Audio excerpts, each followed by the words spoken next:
Kris Krohn here with Limitless TV. Today I'm going to talk about the dumbest mistakes I made my first years as an entrepreneur.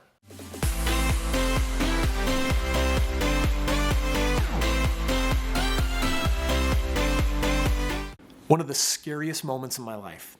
I had made an investment. I had borrowed $1 million. I had put it into an investment that wasn't working. And I borrowed the money from a Jewish Iranian, which I only found out later was a scary combination because this individual would call me up and they would have these passive aggressive kind of threatening conversations with me.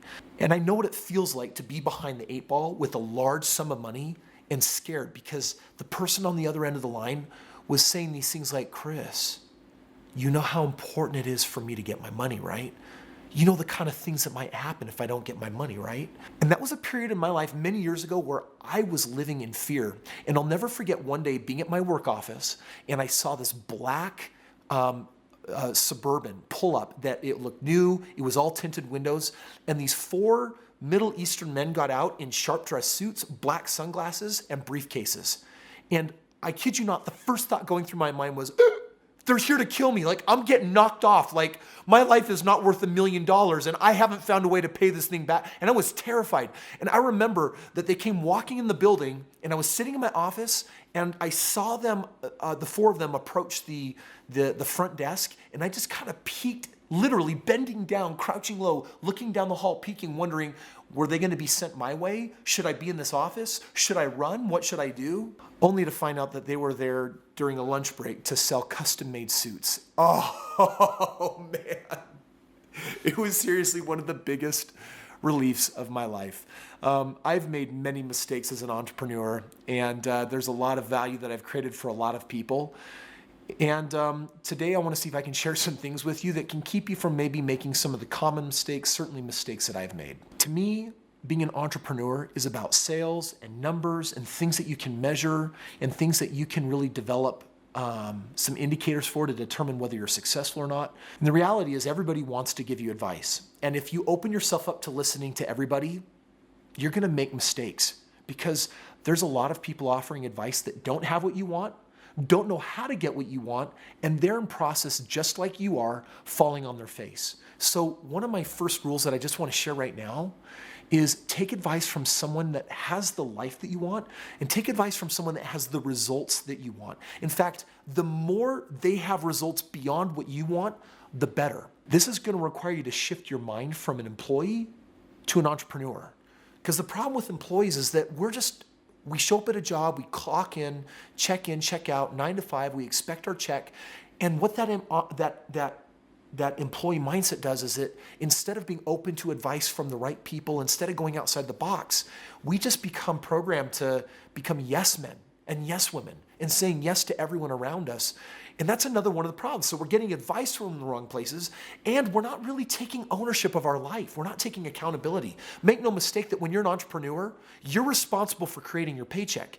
And you've got to do it in a way where you're creating value for people, because if you're not creating value, then you're not going to have the money that you want. It's going to catch up with you if you're not doing something sustainable, which is good and useful. And that's going to require you to take ownership of your business, but more importantly of your life. And here's the freedom. If you figure out if you can crack the code on this and really figure it out with some of the things I'm going to share with you that I hope will help you on your journey, you can avoid some of the mistakes that entrepreneurs make. And more importantly, you're going to learn what it takes to be successful. Because if you figure it out, you can learn to do in a fraction of time what an employer expects of you. Right now, here's the common math. If you're an employee, let's say you make $10 an hour. Your employer, if they're doing their job right and have hired you correctly, you should be creating $40 of income for the company. An employer typically wants a 4x return. That's really common to have a good, thriving business model. If you're making $40,000 a year, then you need to be producing $160,000 a year for a company. Make no mistake, if you cost the company $40,000 a year and you're only producing $40,000 a year, you're probably not going to hang out, either because you might get fired or the company goes belly up, because it's not sustainable. Now, by this same virtue, if this is true, this means that if someone can work you over and get 4 times out of you, then that means that you can work you over and get 4 times out of you.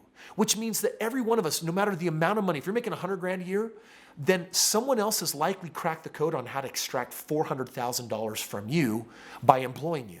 That means that it's possible for you to produce 4 times the income if you can figure this entrepreneur stuff out, which is why it's so important to learn from the most common mistakes. And I want to dive into that right now, but just remember these first couple.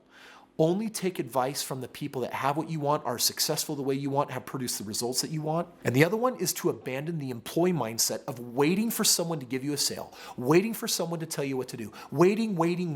Entrepreneurship is definitely for you if you want to take charge of your life. And I'm going to throw out a caution real quick here. There's a lot of people that love the dream of being independently wealthy or successful by their own measures or leading a team or growing a company. But if those are your only reasons, then you may not be cut out for it. You really need to be ready to step up. And if you want to make 4 times the money, you might have to think 4 times faster. You might have to make 4 times or 10 times the decisions. You might have to be 4 times bolder. You might have to take 4 times the initiative. And so if you're ready for that, then let's dive into the common mistakes that people make in the world of entrepreneurship. So I'm going to share the 3 biggest mistakes that I ever made as an entrepreneur, and I'm really grateful for the things that I learned from them. And one of the first actually comes from someone questioning one of my mentors. He had actually hit rock bottom and lost everything. And then he lost everything again after making millions of dollars, and then lost it all again. And I remember someone asked me and said, "Why are you learning from this individual? It's pretty apparent that they failed or that they've messed up or made mistakes." And I want to ask you a question. Do you want to learn from someone who has only ever experienced success, or from someone that has experienced both success and failure? There's amazing things that happen from people that have gone bankrupt or people that have learned lessons from having lost it all. You know, for me, I look at some of my rock bottom times, and the best thing that ever happened to me is I hit rock bottom in a number of different times and places and ways with my business.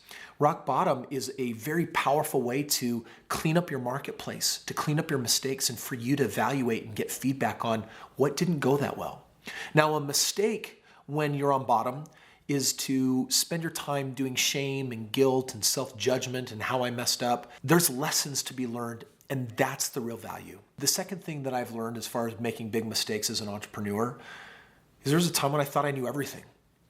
Naturally, I've got a lot of natural knowledge, and there's a lot of natural guidance that surfaces inside of me that says, well, I know a way, but I interpret it as I know the way. And the reality is I only know what I know. And what I don't know is the most dangerous information, as I've shared with you in the past. So believing that you know the way and that you got it figured out is one of the massive stumbling blocks that's going to lead to downfall every single time, or at least getting less than was possible. The third mistake I wanted to share today is you got to hold yourself accountable. And if you're just being reckless and making decisions, when something goes wrong, if you don't pause to actually find out what went wrong, if you don't learn a lesson, then you're going to repeat it. And that's a huge mistake. A lot of entrepreneurs, unfortunately, become serial failures because they don't pause to ask what they've learned. Now, I don't care if you mess up 100 times in a row, as long as you learn 100 lessons, hopefully more. I think every failure, it comes equipped with a number of things to learn. But if you don't learn the lesson, you can become sour, you can give up, you can decide that you're a failure.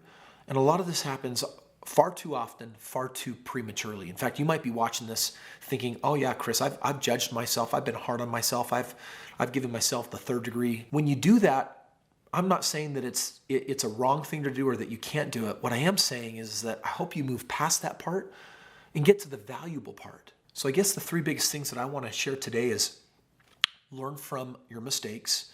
Number 2 is learn from your mistakes. And probably the 3rd one would be learn from your mistakes.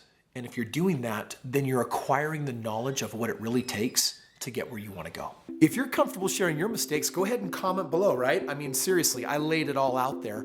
But share the things that you've learned along the way, because I think that's going to help everyone watching this video learn from you, me, and each other.